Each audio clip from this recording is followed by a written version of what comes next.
So for anyone who's missed it or hasn't watched the news or isn't aware, there was a terrorist attack in London again last night. Far-right extremists drove a van at some Muslims coming out of a mosque. One guy died, 8 are in hospital.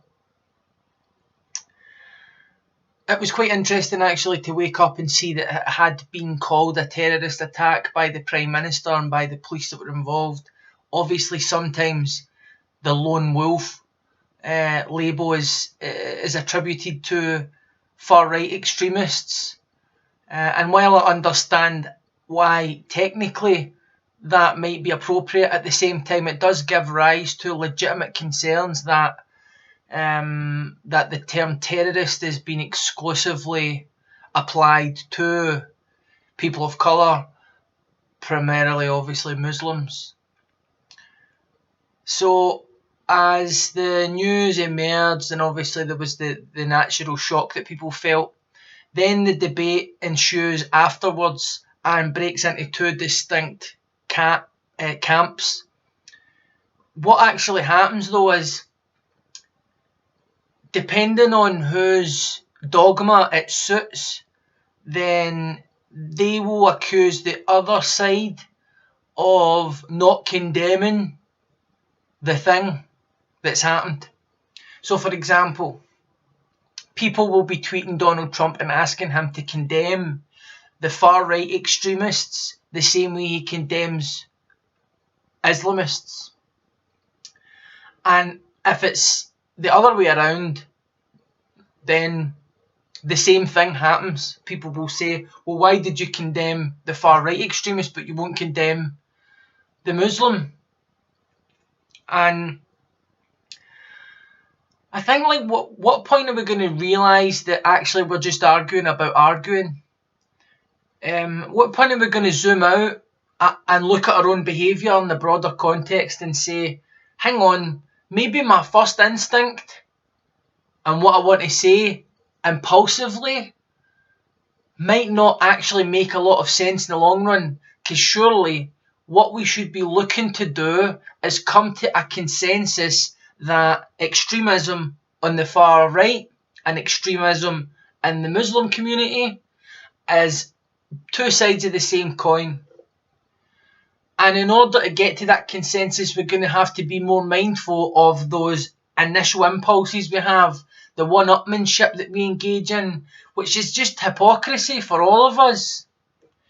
Take today, for example. Naturally, feminists with an interest in representing the needs and interests of women point to toxic masculinity as a proximate cause for these violent acts, and say that now is the time to discuss the common denominator, which is toxic masculinity. For anyone unfamiliar with that concept, it's one of many of the kind of family ideas that has emerged on the left as part of the kind of social justice paradigm in the last 10 to 15 years, but more so in the last few years. So toxic masculinity is this idea that male aggression and violence is toxic because other males learn that that's how to assert dominance, that's how to get their way, and ultimately that this scaled up to a global kind of size. We see toxic masculinity manifest in conflicts of all sorts, whether it be geopolitical conflicts, wars, or whether it be gender-based violence, rape. All of this is seen as toxic masculinity. So that's completely legitimate. The problem is that a feminist who cites toxic masculinity as a problem is less likely to want to discuss the Islamist aspect of terrorism. So someone who cites toxic masculinity will go into a lot of detail about that stuff, but if you bring up, for example, the doctrines of martyrdom or jihadism, which are absolutely proximate causes of Islamist terrorism, i.e. a young man who is a Muslim with a strict adherence to his religion sincerely believes that he's morally justified in committing an act of violence because of the doctrine of jihad. And he specifically does this because he sincerely believes that he will be reincarnated in an afterlife and will be seen as a martyr. So if we're going to talk about toxic masculinity, then we also have to talk about the other things, the broader cultural aspects that lead to people expressing their toxic masculinity, as opposed to it just being this inherent thing. So that's an example of a kind of hypocrisy there that isn't going to help us. And there's no point in rushing out and saying, oh, well, why haven't you condemned this, Donald Trump, when you haven't condemned your protected group, whoever that might be.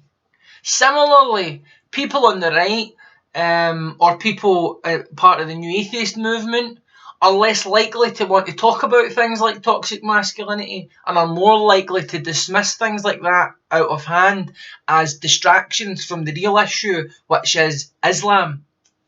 Obviously, we recognise that Islamism, as in Islamism, is when you want a caliphate, when you want Sharia law implemented everywhere or in a whole country. So it's a political extension of Islam.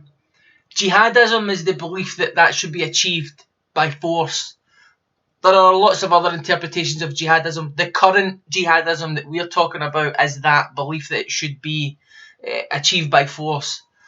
So people on the side of wanting to discuss the role of Islam and who want to encourage reform in Islam and who believe it hasn't went through its reformation, and that ultimately we need to empower moderates within the Islamic community to take charge in the Muslim community and hope that would temper some of the worst excesses of extremism.